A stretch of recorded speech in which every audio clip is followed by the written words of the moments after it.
આજે સુરતના રાંદેર ગોરાટમાં અમૃત યાત્રા શ્રી રામ રથયાત્રા પહોંચતા પદ્મશ્રી મથુરભાઈ સવાણી, પદ્મશ્રી સવજીભાઈ ધોળકિયા, પદ્મશ્રી કનુભાઈ ટેલર અને પદ્મશ્રી યઝદીભાઈ કરંજિયાએ લીલી ઝંડી આપી યાત્રાને પ્રારંભ કરાવ્યો।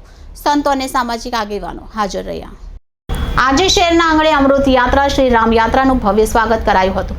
આજે સાંજે 4 કલાકે શ્રી રામ યાત્રાને રાંદેર ગોરાટ હનુમાન મંદિરથી વિવિધ મઠના સંતો મહંતો, વિવિધ સામાજિક આગેવાનો, પદ્મશ્રી મથુરભાઈ સવાણી, પદ્મશ્રી સવજીભાઈ ધોળકિયા, પદ્મશ્રી કનુભાઈ ટેલર અને પદ્મશ્રી યઝદીભાઈ કરંજિયાએ લીલી ઝંડી આપી પ્રારંભ કરાવ્યો હતો। 22મી જાન્યુઆરીએ અયોધ્યા ખાતે રામ મંદિર લોકાર્પણ થનાર છે।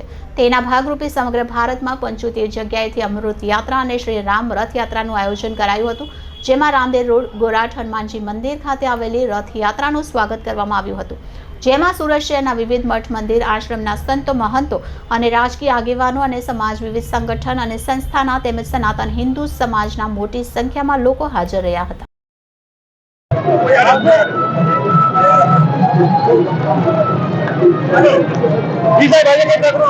500 વર્ષના લાંબા સંઘર્ષ પછી એક નવા યુગ 22 જાન્યુઆરી 2024ના રોજ અયોધ્યામાં ભગવાન રામચંદ્ર મહારાજના જન્મભૂમિ ઉપર ભવ્ય રામ મંદિરનું નિર્માણ આદરણીય પ્રધાનમંત્રી શ્રી નરેન્દ્રભાઈ મોદી સાહેબના વરદ હસ્તે થનાર છે। એ પૂર્વે 9 દિવસ પહેલા 14 જાન્યુઆરી 2024 થી 22 જાન્યુઆરી 2024 દિવસ પરમ આદરણીય રામભદ્રાચાર્ય મહારાજ દ્વારા 1008 શ્રી રામ હનુમાન યજ્ઞ એનું આયોજન કરવામાં આવ્યું છે।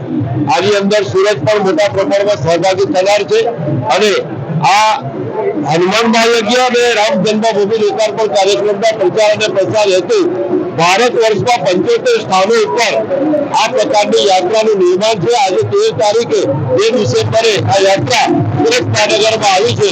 એમાં કોઈ સુરતી હોય, સંતો, મહંતો, સામાજિક આગેવાનો, રાજકીય આગેવાનો અને તમામ ધર્મપ્રેમી જનતાએ એનું ભવ્ય સ્વાગત કર્યું છે। અત્યારે અડાજણ હનુમાન ગોરાટ મંદિરથી નીકળીને નવી college, Adajan Darbar circle, Jayambe circle, Vijay dairy, Gujarat gas circle, Adajan ghat અને નદી કિનારા પર રામજી મંદિર હોવાને સંપન્ન થશે। હજારો લોકો જોડાશે, લાખો લોકો દર્શન કરી રહ્યા છે।